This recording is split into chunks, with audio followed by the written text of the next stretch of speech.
Okay,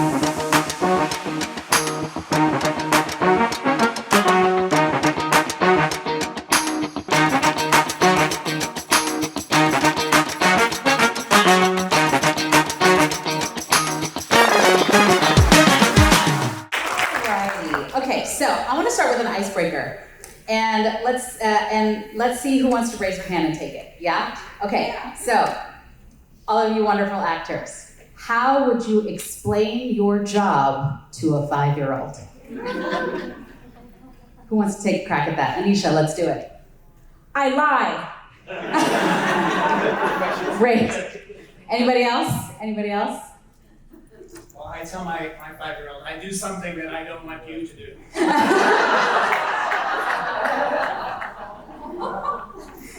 I love that, I love that. Okay, the next icebreaker question is, do you have any one-liners that you've said in your career that you've hung on to that is like your favorite? Yeah? Okay, I had an audition years ago, which I didn't get. But the line was so bad, and I say it to my husband all the time. I'm just trying to remember it. No, what was it?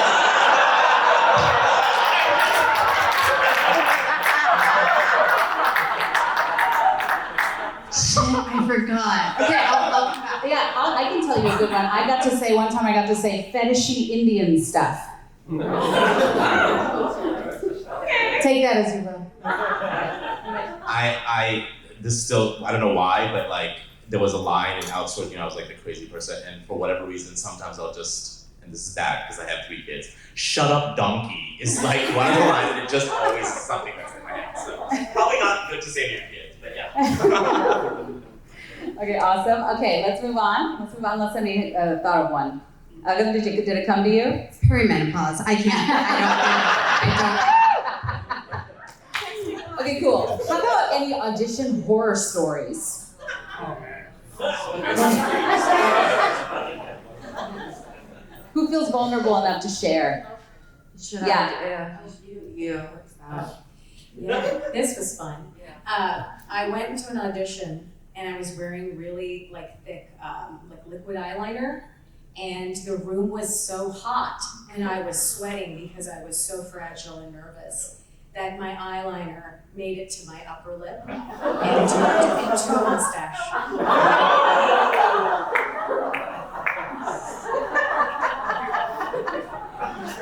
Adila? I mean, you take the cake. Yeah. This was bad. It was for a callback for a commercial, and it was, you have to dress up as you're an executive, blah, blah. So I was in this was when I was fit, when I was young. So I was in this nice leather skirt, and you had to bend down and pick up stationery. Well, it split. Yeah, Ben knows this. That's why he's laughing. Clients were in the room. I don't know, I was young. Was I wearing underwear? It's fine. It's fine. That's that. You didn't wear underwear? Listen, it was a leather skirt. Okay, no pain, no gain. Yeah, go for it, Nimet. Not quite a horror story, but I knew that I shouldn't have gone for the audition. It was for a play. It was Dance Nation. It was in Edmonton, and I went out and I was like, I'm going to do this because I'm just going to have fun. And it was we had to choreograph a song. It was like a 30-second song, and I was like, I'm going to do the Hollywood kind of mix. And I don't know if anyone's familiar with the song. You know that song, calm down. Calm down. I went with that, and guess what? I did get the callback. Now, at the callback, there are maybe 100 people in the room for the callback. All of them between the ages of 25 and 35, and there's me in my 60s. And there were roles for older people, but we were put in groups for the choreography, and you couldn't pick it up like that. So there's the choreographer, and she's going, okay, 5, 6, 7, 8, I'm going to do it for you twice, and then you guys go, and then we're going to be lined, first line, the line at the back will go forward, etc., etc. So I get up there and I don't know what the hell I'm doing, but I'm trying to follow the person in front of me. I've got the wrong shoes on, and I'm just like, yeah, I can do this. I've done ballet before. I didn't get the part. I have a pretty brutal one as well. Okay. So when I first moved to LA, this was like 13 years ago. I mean, I've always had anxiety going into audition rooms. And in this particular time, I had a lot of anxiety. And I remember going for an audition in a place, for like NCSI or something like that. And I get there, and I had worked like all night on this audition. And I get in the room, and the casting director's like, "How are you?" And I'm like, "I'm really nervous." And he's like, it's okay, take your time. I'm like, okay. And then I couldn't remember anything. And that would happen to me a lot. I couldn't remember anything. The casting director was really kind. He was like, "You know what, if you want to go out into the hallway, you can like just take some time." I'm like, okay, thank you. I go into the hallway, I start crying, I call my manager, and he's like, "Don't worry, you can go back in there, it's fine, or you can go home." And I'm like, I think I just need to go home. I couldn't do it. I know, it was so sad. Baby Agam. That happened for years. I think we all have those moments. Go for it, Anisha, and then we'll move on to the next question. So one time, it was back when auditions were in the room, and I walked in, and it was really early that day because I can be chronically late. Specifically, I come extra early, and I was so early that they were still auditioning the role before my role, which was a bunch of, young men, and there was a boy, and I was like deeply in love with him. He didn't know I existed. And I walked in, and I thought he had moved away. He was like, "I'm moving." And I was like, "Goodbye." And I walked in the room, and he was there. And he was sitting there. And I was like, "Oh, my God." And so I was so flustered, and all of a sudden, I didn't know what I was doing. And I was like, "Oh, I thought you had moved away." And I'm standing there, panicked, in the middle of the waiting room. And he's like, do you want to sit down? And I was like, "Yep, I do, yeah." And so I sat down, but I was so nervous that I sat down so hard, and the chairs are up against a concrete wall. So I sat down so hard and fast that I smashed my head into the back of the concrete wall and then blacked out. Like, I didn't faint. No, I didn't faint. But like, I just sat down and was like, and then everybody in the room turned to me. And I was like, that's just how my day is going, right? And nobody laughed. And he just stared at me. He was like, "Are you okay?" And I was like, yeah, totally fine. And then I didn't remember anything from the rest of the day. And then I never saw him again either. Oh, no. Yeah. Oh, well, thanks for sharing. You're welcome. I think people really needed to get some stuff out there. That's actors, right? Okay, cool. Now I'm going to go on to some process stuff. Okay, so when you get an audition, right, you get the email. It has the description of the show. It has the description of the character. How influenced are you? I know we have some casting. Don't be mad at me for asking this question. How influenced are you by the breakdown? Do you live by it? Do you ignore it? Okay. All right.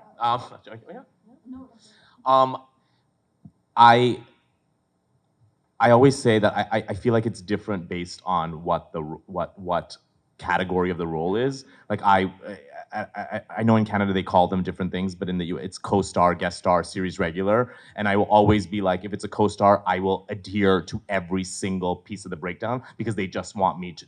They literally just want somebody to basically give information.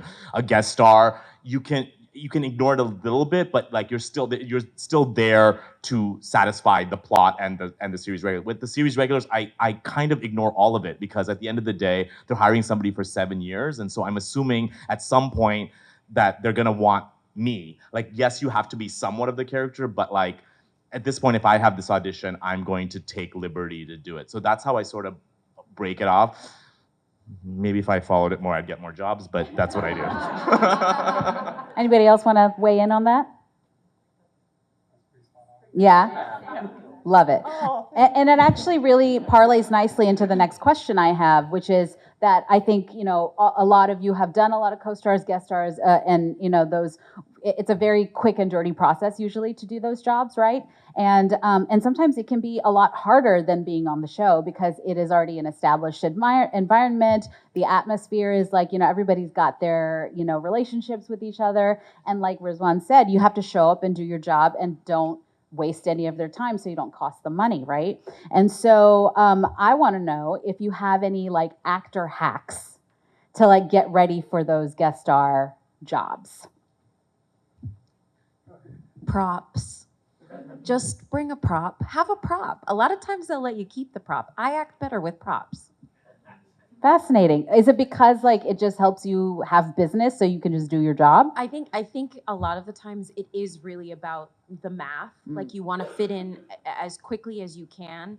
And so if you can be doing something that builds into the environment and shows them that you'll get into the scene, you'll build into the environment, that's great. Like I've played cops before and just, a little this into your little something like that, a little, just knowing that you can move your body and you can be a part of unfortunately, the scenery, that's kind of the thing. Props are king. Yeah. Are you talking about the audition process? No, I'm talking about doing the job. Yeah. I would just say that something that I always advise people to do is when you're on set and you're a guest star and you're just doing one episode or something like that, is get friendly with the camera department. Know what the size of the frame is for each one. When they say it's your coverage, if sometimes a director doesn't have the time to talk to you about those sorts of things. But I, as an actor, like to know those things. Some actors will say, "I don't want to know anything about the camera." I think that's incorrect. When you're a guest star in a show, know what they want so you can deliver it fast, right? So you know, okay, this is my coverage. It's in this kind of frame. Then they're going to get a double. This is what the double is going to look like. I find that you use the camera as a character in that scene with you. And if you can get that done relatively fast, they're going to call you back. I mean, I cannot tell you the number of times a director has called me again and again because of having an experience of working as a guest star on something that went very well. Ditto. So I think just being proactive about what you can get. Obviously, don't be obnoxious and like get in the way. But I think it's just, camera teams and the A camera operators or even the DP, they're happy to talk to you about that kind of stuff. Mm-hmm. Yeah, my fun hack is overthinking it. You just overthink it like a lot, and then what happens is it's this really fun thing that you just get exhausted, that you exhaust yourself, and then you don't care, and then some of the best work happens. So that's my nice. fun. Yes. Yeah, my fun. It's good. For me, it's just it's the lines. I just drill the lines and I go over them and over them and over them, and then you have to just make it look like you're saying them for the first time. But I just find that when I know the lines and I know the character and it's all in me, then I can play. Mm-hmm. So yeah, that's my The freedom of knowing it so well. Yeah, I hear you. Awesome. I'm gonna switch gears a little bit as we start to like wind down. I know this went really fast, but we just have to keep doing events like this. So okay, so I want to know with Hollywood becoming a lot more globalized, right? Like the industry, like not just Hollywood or Canadian television and film, like the world at large, cinema is becoming globalized, right? Because we have access to so much more, and we can watch anything any way at this point. So in terms of the South Asian diaspora, do you think that, or would you like to see more crossover between the subcontinent and us so that we can share content? Say more. Yes. What the heck? Why isn't there more of that? It's diabolical. Yeah. Truly, I feel, oh God, how much time do we have? I'm just joking. Do you know what it is? These guys know I go off on this. I should probably not say anything. Just go. Do you know what it is? Yes, we need that because it's such a wide diaspora, and I find especially in Hollywood, right? Like in like North American television, sans a couple productions like Allegiance for 1, 2, right? Which is like and this festival, which has been so inclusive of the entire South Asian diaspora, which I've been so happy about. I feel like if you don't look like where the populace is or a stereotype, That stuff just doesn't get picked up or funded, especially with, I'm finding, Western dollars. And it's really freaking infuriating because there are so many of us that don't have a traditional, what these moneymakers say are a traditional Indian look. Like, look at us. Like, we're all so different, and we all have our regional, like, histories are also so rich and different. And it's so unfortunate that right now in American television, and I'm finding I'm a BBC girl too. Like, I love watching stuff from abroad. I'm finding that lately it's just become so tunnel visioned into whatever that hot stereotypical quote unquote South Asian look is. And then for a lot of us who don't fit into that, it's like we never work in that. And so we need more of that. And we're trying to fight. I know a lot of us are producing things and stuff too and trying to fight for that. But we need it. But I think what you're saying is that I think we all have to be a little more inclusive in our own storytelling, right? Yeah. Sundeep and I talk about this all the time, right? So where it's there's got to be more diversity around bigger bodies, around darker skin, around textured hair, because there's 1.9 billion of us in the world, right? Yeah. And so I think, to your point, are we headed in the right direction? Are we writing for each other in the way we need to? Yeah? No. Sorry, yes. I think there's work to be done. I think that there's progress, right, which gives us hope. Yeah. But I think you hit on something. I like to always go back to South Asian cultures, plural. Yeah. There's so many different flavors and spices to the masalas that make us up. Yeah. We're not a monolith. So that gives me hope is when we see specificity. Yeah. Okay, I'm gonna ask one more question, right? 5 minutes? Thank you. Okay, so I feel like as actors sometimes we're, especially in our diaspora, we were kind of brought into this industry kind of competing with each other, for lack of better terminology, and I think we're getting much, much better about that. But in the spirit of that, I want all of us, each of us, to shout out one person, one diasporic South Asian performance or the work, a writer, director, whoever it is, that's doing incredible work that might have moved you recently. Yeah? So that we can all go out and support their work. Yeah? Where do we want to start?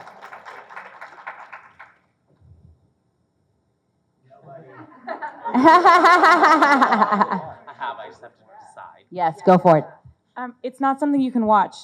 But I do want to shout out a very talented writer who's with us today, Shaq. Yeah. Shaq is one of my favorite South Asian writers. Is very talented. Is in pre-production for some projects. So if any of you guys love movies and have money and want to invest in a beautiful, beautiful, hilarious film, come talk to me. Yeah. I'm producing that film. Yeah, and it's gonna be amazing. So that is my shout out for one of my fave South Asians.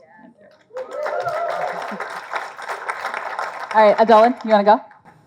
I was going to pick Shaq too. Beat you to it.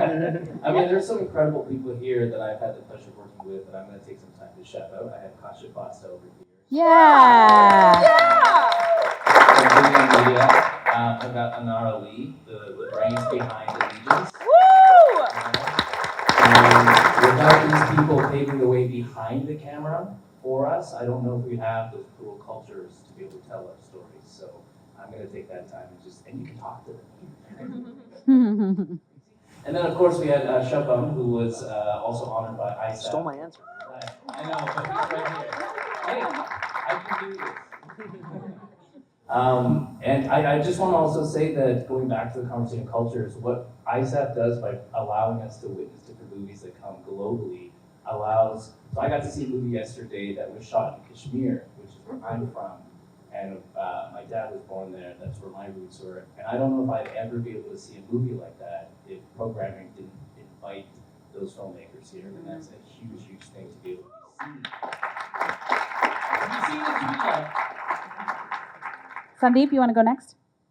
I'm going to shout out two filmmakers. One is Shruti Barak. She's based in New York, and I saw her film Zuddy. which is absolutely stunning, all filmed in India. And her work just inspires me. I hope I get to work with her, but she's just a nice person and one of those people that champions you. So I really love her work. And on our panel, I watched Usman's film. Yeah. And it was so much fun. It was just really beautifully done. And I think it's one of those specific stories, but that's so universal. And I wanted more of it. Oh, well, you can get some more. If anyone would like to fund my feature film that I've written, you should. Okay. Great segue. Quickly, Anisha, quickly. I also want to shout out Uttara. Uttara wrote, directed, and starred in our opening night film, Pinch. It was beautiful. It was so beautiful.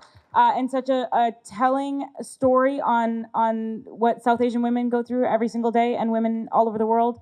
And go talk to Uttara about it.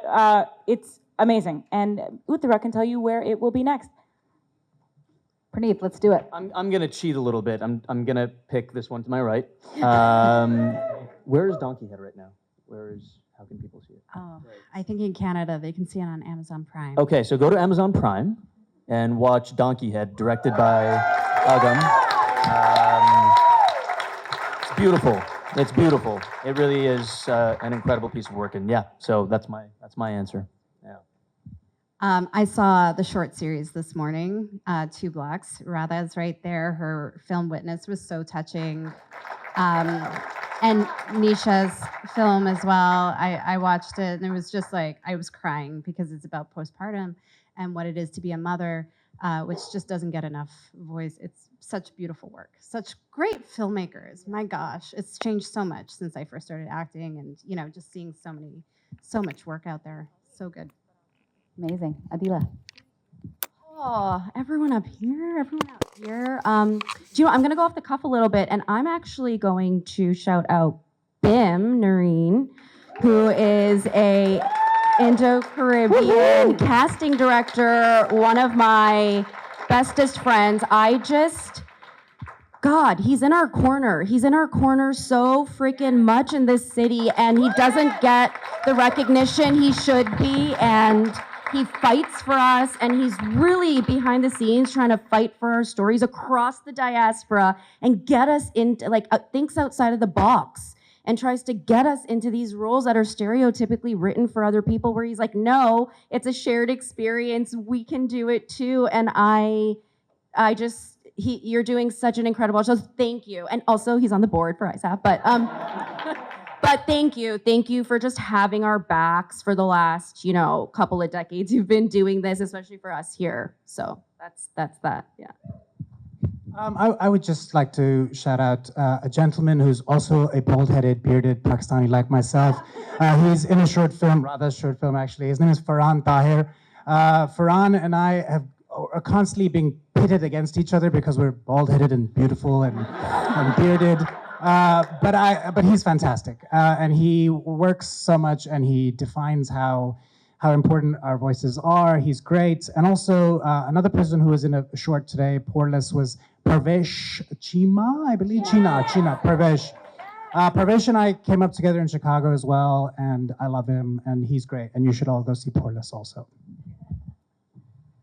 She's the first person. Is this on? She's the first. Moira. She's the first person that I talked to when I started in the industry. She is my muse. She's in this room today. She is my friend, Veena Sudar.